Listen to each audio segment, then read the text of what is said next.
when I'm broken, I relish it. That's what I'm gonna do. I'm gonna use it. Because if I'm broken, then I just found my limitations. And until I know what my limitations are, how can I push them? How can I get better?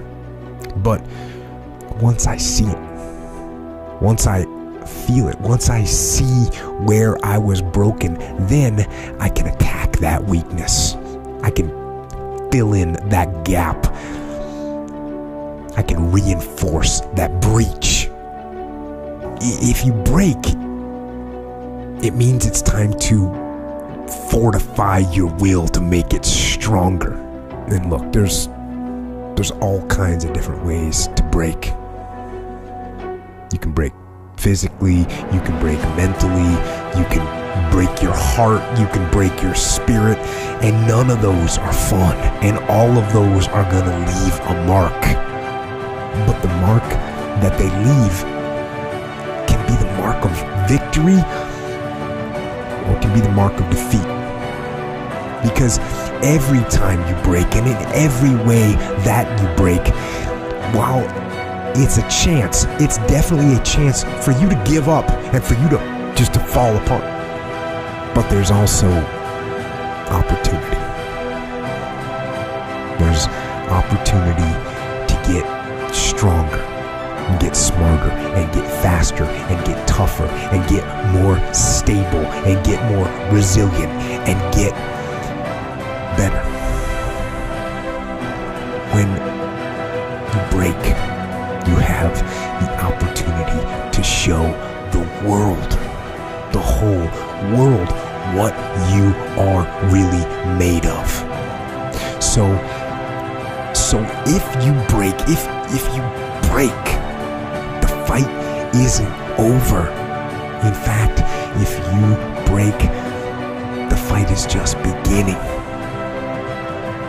And as you crawl up and out of that dismal and wretched place, covered, and you're covered in blood and sweat and dirt and filth as you rise above what you were.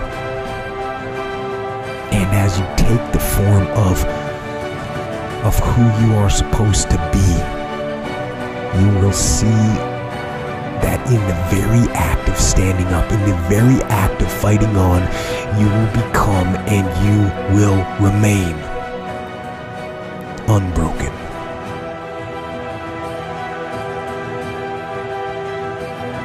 The number one thing that's going to change your life, the only thing that will change your life, change your business, change your money, change your relationship, is you must raise your standard. Now, I know that sounds boring, stupid, basic, but it's the truth. The only thing that changes our life long term is when we raise our standards. What does that mean? That sounds so boring and dumb. It means that all of us in life have things we want. We don't get what we want. We get what we have to have. Remember I said earlier, we all get what we tolerate in ourselves and other people. But when you're no longer willing to tolerate something, that's when your life changes. The difference in people is their standards, period. The difference in people is their standards, period. And what do I mean by standards? Everyone in the world has a list of things they think they should do. I should lose weight. I should work out. I should spend more time with my kids. I should work harder. I should make more calls. I should. And then you know what? People don't do their shoulds and they get mad at themselves and they what I call should all over themselves. They beat themselves up about it. What changes people is when your should becomes a must. When suddenly the thing you said should happen has to happen. That's when human beings change. It's like if you want to take the island and you're the head of the army and you want to take the island, the most powerful way to take the island is burn the boats. Because if there's no way to go back, it's amazing what happens when it's a must to do something versus a should. That's what makes human beings succeed.